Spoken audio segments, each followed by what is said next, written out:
നമസ്തേ. ABC cargo പ്രവാസികൾ പറയട്ടെ powered by Pepco group of companies തത്സമയ സംവാദത്തിലേക്ക് ഏവർക്കും സ്വാഗതം.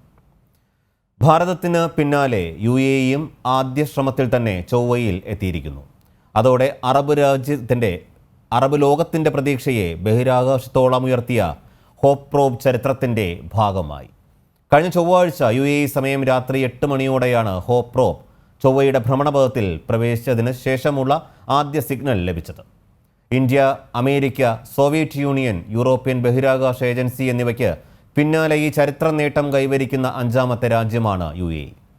450-ലേറെ ജീവനക്കാർ 55 ലക്ഷം മണിക്കൂർ കൊണ്ടാണ് ഹോപ്പ് പ്രോബ് യാഥാർത്ഥ്യമാക്കിയത്. UAEയുടെ ഈ ചരിത്ര വിജയത്തെ വിശകലനം ചെയ്യുകയാണ് ഇന്നത്തെ പ്രവാസികൾ പറയട്ടെയിൽ. ആദ്യം ചർച്ചയിൽ പങ്കെടുക്കുന്ന അതിഥികളെ പരിചയപ്പെടാം. Doctor Gopalakrishnan R Iyer, professor, university of Fujairah. Doctor Nandakumar Pillai, MD, Middle East group of companies. Sreesudha Viswanathan, ISROയിലെ മുൻ ശാസ്ത്രജ്ഞ. Mahesh Nair, senior faculty member, higher colleges of technology, Abu Dhabi. എല്ലാ അതിഥികൾക്കും ഒപ്പം മാന്യപ്രേക്ഷകർക്കും സ്വാഗതം. ആദ്യം ഡോക്ടർ ഗോപാലകൃഷ്ണൻ ആർ അയ്യറിലേക്ക് പോകുന്നു. ഡോക്ടർ ഗോപാലകൃഷ്ണൻ, UAE കൈവരിച്ച ഈ ചരിത്ര നേട്ടത്തെ എങ്ങനെയാണ് അങ്ങ് വിലയിരുത്തുന്നത്? ഇത് UAEയുടെ 50ാം വാർഷികം ആഘോഷിക്കുന്ന ഈ സമയത്ത് ഈ ഒരു ചരിത്ര നിമിഷം ഇതൊരു നാഴികക്കല്ല് തന്നെയാണ്. ഇത്രയും പ്രഗത്ഭമായ ഒരു ചുവടുവയ്പ്പാണ് UAEയുടെ വളർച്ചയിൽ നമ്മൾ കാണുന്നത്. ഏകദേശം 49.5 കോടി കിലോമീറ്ററാണ് ഈ മാക്സ് പ്രോബ്, നമ്മുടെ ഹോപ്പ് പ്രോബ് മാർസ് ഓർബിറ്റിൽ എത്തിയിരിക്കുന്നത്. ഇത് കഴിഞ്ഞ ചൊവ്വാഴ്ച 9/2/2001 7:42 UAEയുടെ പ്രോബ് ചൊവ്വയുടെ ബഹിരാകാശ പേടകം ചൊവ്വയിലേക്ക് എത്തിയത് നമുക്ക് ഏവർക്കും അഭിമാനിക്കാവുന്നൊരു നിമിഷമാണ്. അതിൽ വളരെയധികം നമ്മളെല്ലാം ആകാംക്ഷയോടെ കാത്തിരുന്ന ആ നിമിഷമാണ്. കാരണം എന്താ, 121,000, അതായത് 1,21,000 കിലോമീറ്റർ വേഗത്തിൽ സഞ്ചരിച്ചുകൊണ്ടിരിക്കുന്ന ഈ മാക്സ് പ്രോബ് 18,000 കിലോമീറ്റർ സ്പീഡ് കുറച്ചാണ് അതിൽ കയറേണ്ടത്. ഏകദേശം 200 ദിവസം എടുത്തു ഇതിന്റെ സഞ്ചാരം. ഈ മാക്സ് പ്രോബില് വളരെ വിചിത്രമായ, അതായത് വളരെ വിശേഷപ്പെട്ട 3 ഉപകരണങ്ങളുണ്ട്. ആ കാര്യങ്ങൾ നമുക്ക് ഡീറ്റെയിൽ ആയിട്ട് പറയാം. അപ്പോൾ നമ്മൾ ആദ്യം തന്നെ പറഞ്ഞല്ലോ, അറബ് രാഷ്ട്രങ്ങളുടെ പട്ടികയിൽ ആദ്യമായിട്ടാണ് UAE എത്തിയിരിക്കുന്നത്. ജപ്പാനിലെ തനോഗാഷിമ എന്ന് പറയും, തനോഗാഷിമ അന്താരാഷ്ട്ര നിലയത്തിൽ നിന്നാണ് ഈ പ്രോബ്, ഹോപ്പ് പ്രോബ് എത്തിച്ചേർന്നിരിക്കുന്നത്. അപ്പൊ എല്ലാവർക്കും അഭിമാനിക്കേണ്ട സമയവും സന്ദർഭമാണിത്. നമ്മളെല്ലാം UAEയിൽ താമസിക്കുന്ന ആണെങ്കിൽ നമ്മുടെ എല്ലാം 2ാമത്തെ മാതൃരാജ്യമാണ് UAE. അപ്പോൾ ഇന്ന് എന്തുകൊണ്ട് നമുക്ക് അഭിമാനിക്കാം. ഇത്രയും ഡെഡിക്കേറ്റഡ് ആയി, അതായത് 2014 വിഭാവനം ചെയ്ത ഈ ഒരു ഐഡിയ 6 വർഷം കൊണ്ട് 2020 പ്രാവർത്തികമാക്കി. 2020 ഇത് വിക്ഷേപിച്ചത്. കറക്റ്റ് 200 ദിവസം സഞ്ചരിച്ച് ഇതിപ്പോ 9-ാം തീയതി ചൊവ്വയുടെ ഉപരിതലത്തിൽ എത്തിയിരിക്കുകയാണ്. എന്തുകൊണ്ട് നമുക്ക് അഭിമാനിക്കാവുന്ന നിമിഷം തന്നെയാണ്. നമസ്തേ. തീർച്ചയായിട്ടും. ഡോക്ടർ നന്ദകുമാർ പിള്ളൈ, ഈ ആദ്യ ശ്രമത്തിൽ തന്നെ ചൊവ്വ ദൗത്യം വിജയിപ്പിക്കുന്ന 2ാമത്തെ രാജ്യമായി UAE മാറിയെന്നത് ചെറിയ കാര്യമൊന്നുമല്ല. UAEയുടെ അക്ഷീണ പ്രയത്നത്തെ എങ്ങനെ നമുക്ക് ഈ ഒരു അവസരത്തിൽ വിലയിരുത്താൻ കഴിയും? നമസ്കാരം. കഴിഞ്ഞ ഏകദേശം 30 വർഷമായി UAEയിൽ താമസിക്കുന്ന ഒരു പ്രവാസി എന്ന നിലയിൽ UAEയുടെ ഈ അത്യപൂർവമായ നേട്ടം വളരെയധികം സന്തോഷം നൽകുന്നതോടൊപ്പം വളരെയധികം ആത്മവിശ്വാസവും നൽകുന്നുണ്ട്. ഒരു പ്രവാസിയായ എന്നെ സംബന്ധിച്ചിടത്തോളം, അല്ലെ നമ്മളെ സംബന്ധിച്ചിടത്തോളം, ഇത്രയധികം സന്തോഷവും ആത്മവിശ്വാസവും നൽകുന്നുണ്ടെങ്കിൽ തീർച്ചയായും അത് സ്വദേശികളായ ഇവിടുത്തെ യുവജനതയ്ക്ക് നൽകുന്ന ഒരു ഇൻഡിക്കേഷൻ അല്ലെങ്കിൽ ഒരു മെസ്സേജ് വളരെ വലുതാണ്. കാരണം അവരുടെ അതിനിപുണരായ ഭരണകർത്താക്കൾ, ദീർഘവീക്ഷണമുള്ള ഭരണകർത്താക്കൾ ആ കാര്യങ്ങൾ കൈകാര്യം ചെയ്യുന്ന രീതി അത് വളരെ വലുതാണ്. ഞാനൊരു ചെറിയ ഉദാഹരണം പറഞ്ഞാൽ, ഞാനിവിടെ 92 വന്നു. എൻ്റെ ഒരു ജോലിയുടെ ഭാഗമായി 94 ഇറ്റലിയിൽ ഒരു ട്രെയിനിങ്ങിന് പോകേണ്ടി വന്നു. അന്ന് ഞാൻ ഇറ്റലി ആ കമ്പനിയിൽ ട്രെയിനിങ്ങിന് പോകുമ്പോൾ അവിടെയുള്ള ആൾക്കാരെ, ഞാൻ എവിടെ നിന്നാണ് വന്നതെന്നുള്ളത് UAE എന്ന് പറഞ്ഞാലോ അല്ലെങ്കിൽ ദുബായ്, അബുദാബി എന്ന് പറഞ്ഞാലോ അന്ന് അവർക്ക് പറഞ്ഞു മനസ്സിലാക്കി കൊടുക്കാൻ ഞാൻ നന്നേ പാടുപെട്ടിരുന്നു. കാരണം അവർക്ക് അത്രമാത്രം UAE കുറിച്ച് അറിവുള്ളായിരുന്നു. അതേ സ്ഥാനത്ത് 2017 ഞാൻ വീണ്ടും വേറൊരു ആവശ്യത്തിന് വേണ്ടി ഇതുപോലെ ഒരു യൂറോപ്യൻ കൺട്രി സന്ദർശിച്ചപ്പോൾ അന്നത്തെ ട്രെൻഡ് എന്ന് പറഞ്ഞാൽ അവർ ചോദിക്കുന്നത് UAE വരാൻ അല്ലെങ്കിൽ ദുബൈയിൽ എത്തിപ്പെടാൻ എന്താണ് എളുപ്പ വഴി, അല്ലെങ്കിൽ എങ്ങനെ വിസ കിട്ടും, അവിടെ വന്ന് ജോലി ചെയ്യാൻ എന്താണ്. അപ്പോൾ ഈ കഴിഞ്ഞ ഒരു 25-28 വർഷത്തിലുണ്ടായ ചേഞ്ച് എന്ന് പറഞ്ഞാൽ അതൊരു വളരെ വളരെ വലിയ ചേഞ്ചസ് ആണ്. ആക്സിലറേറ്റഡ് ഡെവലപ്മെന്റ് എന്ന് ഷെയ്ഖ് മുഹമ്മദ് ഹിസ് ഹൈനസ് ഇന്ന് രാവിലെ പറഞ്ഞ ഒരു സ്റ്റേറ്റ്മെന്റ് ഉണ്ടായിരുന്നു. The passion for accelerated development, അതാണ് UAE ഫിലോസഫി. ആ ഫിലോസഫി എസ്പെഷ്യലി ഈ ഹോപ്പ് പ്രോബും ഞാൻ ഇവിടുത്തെ യുവജനതയ്ക്ക് വേണ്ടി സമർപ്പിക്കുന്നു എന്നാണ് പറഞ്ഞത്. ബിക്കോസ് അവര് ഈ ശാസ്ത്രത്തിലൂന്നിയുള്ള ഗവേഷണങ്ങൾക്കും പരീക്ഷണങ്ങൾക്കും ഒപ്പം തന്നെ നിരീക്ഷണങ്ങൾ കൂടുതൽ പ്രാധാന്യം കൊടുത്തുകൊണ്ട് ശാസ്ത്രത്തിന്റെ പുരോഗതി, അല്ലെങ്കിൽ ഇവിടുത്തെ ജനതയെ സയന്റിഫിക്കലി ലിറ്ററേറ്റ് ആക്കുക, അവരെ ശാസ്ത്രത്തിന്റെ ഭാഷ സ്വായത്തമാക്കാനുള്ള വഴി ഒരുക്കി കൊടുക്കുക. കാരണം അതാണ് രാജ്യത്തിന്റെ പുരോഗതിക്ക് ആവശ്യം എന്നുള്ള തിരിച്ചറിവുണ്ടായിട്ട് നമുക്ക് തന്നെ അറിയാം ഇവിടെ വന്നിരിക്കുന്ന ചേഞ്ചസ്. കാരണം എല്ലാ ചേഞ്ചസുകളും വളരെ പെട്ടെന്നായിരുന്നു. അത് ഇൻഫ്രാസ്ട്രക്ചറിലായാലും പിന്നീട് വന്ന റിയൽ എസ്റ്റേറ്റ് മേഖലകളിലായാലും അതിനുശേഷം വന്ന എനർജി സെക്ടറിലായാലും അതിനേക്കാളിലൊക്കെ ഉപരി വിദ്യാഭ്യാസ രംഗത്ത്.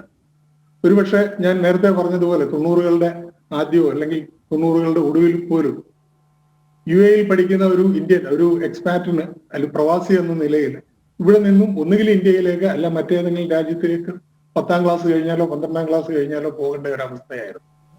അതിൽ വലിയ മാറ്റമാണ് സംഭവിച്ചിരിക്കുന്നത്. അപ്പം തന്നെ നമ്മുടെ കൂടെയുള്ള പ്രമുഖരായ പ്രൊഫസേഴ്സ് തന്നെ അവർക്ക് തന്നെ അറിയാം. കാരണം ഈ UAE അങ്ങേയറ്റം തൊട്ട് ഇങ്ങേയറ്റം വരെ യൂണിവേഴ്സിറ്റികളും അതുപോലെ ഉപരിപഠനത്തിനുള്ള ഒരുപാട് യൂണിവേഴ്സിറ്റികളും ഇന്റർനാഷണൽ യൂണിവേഴ്സിറ്റികളുടെ സെന്ററുകളും ഇവിടെ തുടങ്ങിയിട്ടുണ്ട്. അതൊരു മികച്ച കാൽവയ്പായിരുന്നു. അതിന്റെ തുടർച്ച എന്നോണം ആണ് ഇപ്പോൾ അവര് ശാസ്ത്രത്തിലേക്ക്, അതായത് സയൻസിലേക്ക്, സയൻസ് ടെക്നോളജി ആൻഡ് ഇന്നോവേഷൻ, അതാണ് അടുത്ത തലമുറയ്ക്ക് ആവശ്യം എന്ന തിരിച്ചറിവോടെ അതിലേക്കുള്ള കാൽവയ്പാണ്. അതുകൊണ്ട് തന്നെ ഈ മാഴ്സിലേക്കുള്ള ഈ ഒരു മിഷൻ ഇതിന് ഇതൊരു വലിയൊരു ചുവടുവെപ്പാണെന്ന് തന്നെ പറയേണ്ടിയിരിക്കുന്നു. കാരണം അന്താരാഷ്ട്ര രംഗത്ത് നേരത്തെ ഡോക്ടർ അയ്യർ സൂചിപ്പിച്ചതുപോലെ തന്നെ ഒരു അറബ് രാജ്യങ്ങളുടെ ഇടയിലുള്ള ആദ്യത്തെ ഫസ്റ്റ് ട്രെൻഡ് സെറ്റർ, ആദ്യത്തെ രാജ്യമാണ്. ഈ ചെറിയ രാജ്യം ഒരു വലിയ നേട്ടമാണ് കൈവരിച്ചിരിക്കുന്നത്. ശരി.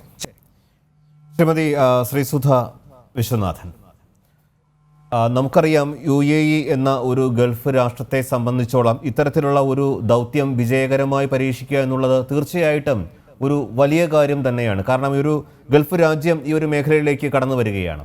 സ്വാഭാവികമായിട്ടും എത്ര വർഷമായി UAE ഹോപ്പ് പ്രോബിൻ്റെ പ്രവർത്തനങ്ങൾ ആരംഭിച്ചിട്ട്? UAEയുടെ ശാസ്ത്രമേഖല ഇതോടൊപ്പം എത്രമാത്രം കരുത്തുറ്റതായി? Yes, Namaskaram. As everybody has told, this is a historic moment for UAE. And then, like, any visionary leader, when he has to say, like for the country, if he has to give a goal to be set for its future, then he will say, reach for the skies. The UAE leader has proven it, not only reach for the skies as a trend, just a word. It has also proved that they have reached for Mars. So any country for its future development has to embrace science, technology, and innovation. That is what this small country also has done, has achieved, and in its maiden attempt, to Mars. So that's highly appreciative, and we are all proud of that. And this, is a short-term achievement. What is to be like, really appreciated is 2014, was the year when, UAE thought about its space agency. They formed a space agency, and they had different, divisions to embrace its ambitions on space technology.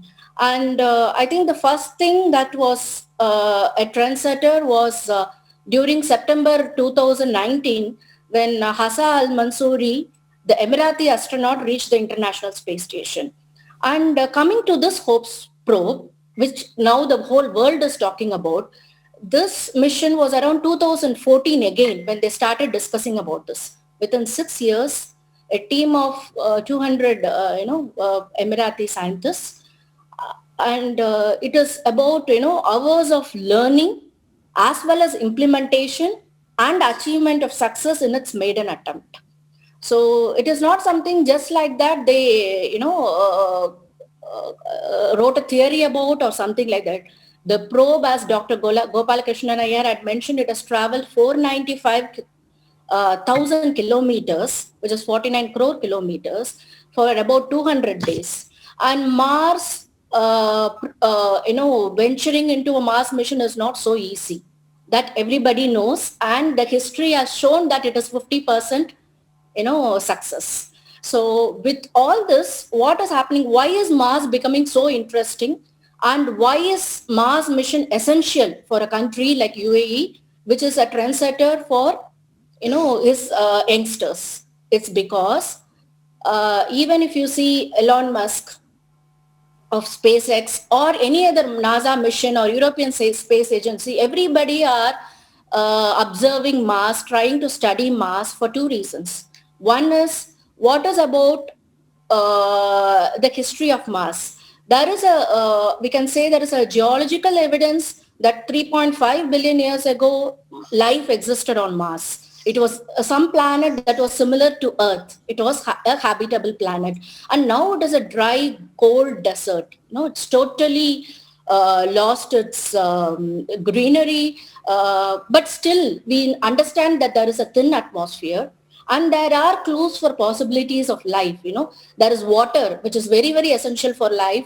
It is found in the form of polar ice caps. It has lost its water over a period of time. So we need to study the weather patterns. If you study the weather patterns, you are going to apply it to any other planet, eventually on the solar system or any other galaxy, and try to understand, even our own Earth, you can understand the life of the planet, how it has evolved, what is happening inside a planet, and why again this is a remarkable achievement by UAE government, this HOPE probe, because this is the first probe to provide a global weather map of Mars, which none of the earlier missions have achieved.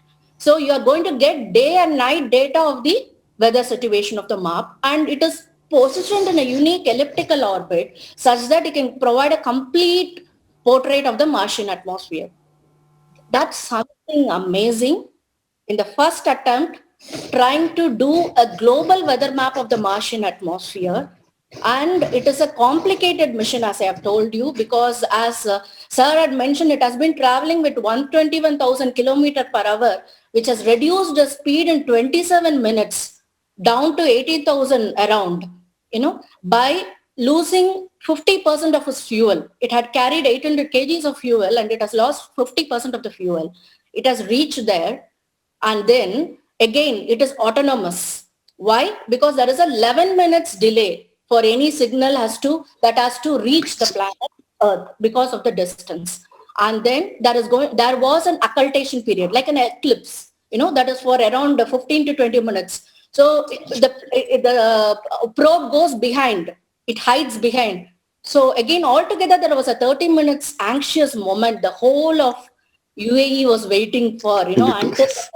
And what do you think? How long these scientists have been trying to make this as a huge success? It's a mission of 6 years. Generally, any interplanetary mission, we can say it is 10 years. I would say it is here, with respect to here, it is a mission of around hard work of around 6 to 7 years.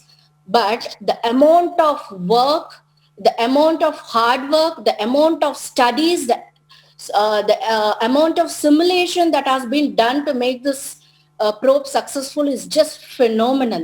It shows the passion of the engineers and scientists, who have worked behind this. It is no ordinary mission. So 7 years is such a, uh, short time to taste success in the maiden attempt for an interplanetary mission. So we can be so proud of it for the achievement of UAE scientists. Hats off. And madam, I think you can follow my Malayalam question, right? Obviously. Okay. So we'll be back after a break. Technical terms പറയാൻ കുറച്ച് ബുദ്ധിമുട്ടുണ്ട്. Okay, sure. I will definitely translate. Okay. Yeah, sure. Okay. ഇടവേള. വീണ്ടും ചർച്ചയിലേക്ക് ശ്രീ മഹേഷ് നായറിലേക്ക് പോകുന്നു. ശ്രീ മഹേഷ് നായർ, ഈ ഒരു പരീക്ഷണ വിജയത്തിന് പിന്നിലെ സാങ്കേതിക അടിത്തറ അതിനെക്കുറിച്ചൊന്ന് വിശദമായി പ്രതിപാദിക്കാമോ? ഹോപ്പ് പ്രോബ്, അതിന് അറബിയിൽ അൽ അമൽ എന്നാണ് പറയുന്നത്. ഇതൊരു ചെറിയ കാൽവെപ്പല്ല, അതൊരു വലിയ കുതിച്ചുചാട്ടം തന്നെയാണ്. UAEയുടെ പ്രതീക്ഷകളുടെയും ശാസ്ത്രീയ അവബോധത്തിന്റെയും കാഴ്ചപ്പാടിന്റെയും ഒക്കെ വലിയൊരു മാറ്റത്തിന്റെ തുടക്കമായി ഈ പര്യവേഷണത്തിനെ നമ്മൾ കാണണം. Actually, Stone Age did not end because we ran out of stones, but because we progressed. Similarly, oil age will also end, not because there is no oil, but we are progressing. Omran Sharaf എന്ന ഹോപ്പിന്റെ project ഡയറക്ടറിന്റെ വാക്കുകളാണിത്. UAE technology ഇന്നോവേഷനിൽ ലോകത്തിന്റെ നെറുകയിൽ എത്തിക്കാൻ പ്രതിജ്ഞാബദ്ധരായ ഒരു കൂട്ടം ശാസ്ത്രജ്ഞരുടെ നിശ്ചയദാർഢ്യത്തിന്റെ പ്രതീകമായി നമ്മൾ ഇതിനെ കാണണം. അത് ടെക്നോളജി സെന്റേർഡ് ആയിട്ടുള്ള ഡെവലപ്മെന്റ് ആണ് UAE വിഭാവനം ചെയ്തിരിക്കുന്നത്. അപ്പൊ ഇപ്പൊ നേരത്തെ ഗോപാലകൃഷ്ണൻ സാർ പറഞ്ഞ പോലെ future acceleration program, overcoming skill shortage by changing the visa policies, അതുപോലെ തന്നെ ഓപ്പൺ ഡേറ്റ, പിന്നെ സ്ട്രെങ്തനിങ് ഹയർ എഡ്യൂക്കേഷൻ തുടങ്ങി ഒട്ടനവധി കാര്യങ്ങളാണ് ഇവർ ഇതിനായിട്ട് വിഭാവനം ചെയ്തിരിക്കുന്നത് പെട്ടെന്നുള്ള ഒരു ഡെവലപ്മെന്റിന് വേണ്ടി. ഇപ്പൊ 20 വർഷത്തോളമായി ഹയർ എഡ്യൂക്കേഷൻ രംഗത്ത് പ്രവർത്തിക്കുന്ന ഒരാൾ എന്നുള്ള നിലയിൽ പലതും എനിക്ക് വളരെ അടുത്തറിയാൻ സാധിച്ചിട്ടുണ്ട്. ഇപ്പൊ ലോക നിലവാരമുള്ള യൂണിവേഴ്സിറ്റികൾ, പിന്നെ എന്താണ് AI university, design thinkers academy, അങ്ങനെ പലതും നമുക്കിവിടെ UAEയിൽ കാണാൻ സാധിക്കും. അത് ഈ കുട്ടികൾക്ക്, ഇവിടുത്തെ വിദ്യാർത്ഥികൾക്ക് ലോകോത്തര നിലവാരമുള്ള എഡ്യൂക്കേഷൻ ഇവിടെ തന്നെ പ്രൊവൈഡ് ചെയ്യുന്നതിനായിട്ട് ഇവര് പലതും ചെയ്തിട്ടുണ്ട്. അതുപോലെ തന്നെ ഇവിടുത്തെ വിഷൻ 2030, 2050, അതുപോലെ സെന്റിനിയൽ പ്ലാൻ, ഇതൊക്കെ വളരെ പ്രശസ്തി നേടിയതാണ്. ആക്ച്വലി ഇന്നോവേഷൻ പ്രയോറിറ്റി സെക്ടേഴ്സ്, അതായത് ട്രാൻസ്പോർട്ട്, എഡ്യൂക്കേഷൻ, ഹെൽത്ത് കെയർ, പിന്നെ ഗ്രീൻ എനർജി, അങ്ങനെ തുടങ്ങി ടെക്നോളജി, ഈ ഏരിയകളിൽ വലിയൊരു കാഴ്ചപ്പാടോടുകൂടെയാണ് ഒറ്റക്കെട്ടായിട്ട് എല്ലാവരും പ്രയത്നിക്കുന്നത്. ഉദാഹരണത്തിന് ഈ രാഷ്ട്രത്തിന്റെ ആനുവൽ ഗോൾസ് അല്ലെങ്കിൽ സ്ട്രാറ്റജിക് ഗോൾസ് ഓരോ ഡിപ്പാർട്ട്മെന്റിന്റെയും ഓരോ ഉദ്യോഗസ്ഥന്റെയും ആനുവൽ ഗോൾസിനോട് അവർ മാപ്പ് ചെയ്തിരിക്കും. മാത്രമല്ല അതിനെ ഇൻഡിവിജ്വലായും ഗ്രൂപ്പായും വലിയ അതിന്റെ പുരോഗതി വിലയിരുത്താനൊക്കെ അവർക്ക് അതുകൊണ്ട് തന്നെ സാധിക്കും.